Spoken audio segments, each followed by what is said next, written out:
Asia ಕಪ್ನಲ್ಲಿ team India ತನ್ನ ಅಜೇಯ ಓಟವನ್ನ ಮುಂದುವರಿಸಿದೆ. League ಸುತ್ತಿನ ಕೊನೆಯ ಪಂದ್ಯದಲ್ಲಿ ಒಮಾನ್ ತಂಡವನ್ನ ಎದುರಿಸಿದ್ದ ಸೂರ್ಯಕುಮಾರ್ ಪಡೆ ಪಂದ್ಯವನ್ನ 21 ರನ್ಗಳಿಂದ ಗೆದ್ದುಕೊಳ್ಳುವಲ್ಲಿ ಯಶಸ್ವಿಯಾಗಿದೆ. ವಿಶ್ವದ ನಂಬರ್ 1 ಟಿ20 ತಂಡವಾಗಿರುವ ಭಾರತದ ವಿರುದ್ಧ ದಿಟ್ಟ ಆಟ ಪ್ರದರ್ಶಿಸಿದ ಒಮಾನ್ ತಂಡ ಪಂದ್ಯ ಸೋತರೂ ಎಲ್ಲರ ಮನಸ್ಸು ಗೆದ್ದಿದೆ.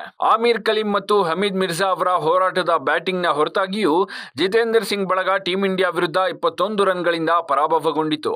ಈ ಗೆಲುವಿನ ಮೂಲಕ ಭಾರತ ತಂಡ ಎ ಬಣದಿಂದ ಅಜೇಯವಾಗಿ ಸೂಪರ್ 4ರ ಹಂತವನ್ನ ಪ್ರವೇಶಿಸಿದೆ. ಅಬುಧಾಬಿಯ ಶೇಖ್ ಜಾಯೆದ್ ಕ್ರೀಡಾಂಗಣದಲ್ಲಿ ನಡೆದ ಏಷ್ಯಾ ಕಪ್ ಎ ಬಣದ ಕೊನೆಯ ಪಂದ್ಯದಲ್ಲಿ ಮೊದಲ ಬ್ಯಾಟಿಂಗ್ ಮಾಡಿದ ಭಾರತ ತಂಡ ಸಂಜು ಸ್ಯಾಮ್ಸನ್ರ ಅರ್ಧ ಶತಕದ ನೆರವಿನಿಂದ 20 ಓವರ್ಗಳಲ್ಲಿ 8 ವಿಕೆಟ್ ನಷ್ಟಕ್ಕೆ 188 ರನ್ ಗಳಿಸಿತು. ಭಾರತ ತಂಡ ನೀಡಿದ ಗುರಿಯನ್ನ ಬೆನ್ನತ್ತಿದ ಒಮಾನ್ ತಂಡ 20 ಓವರ್ಗಳಲ್ಲಿ 4 ವಿಕೆಟ್ ನಷ್ಟಕ್ಕೆ 167 ರನ್ ಗಳಿಸಲಷ್ಟೇ ಶಕ್ತವಾಯಿತು.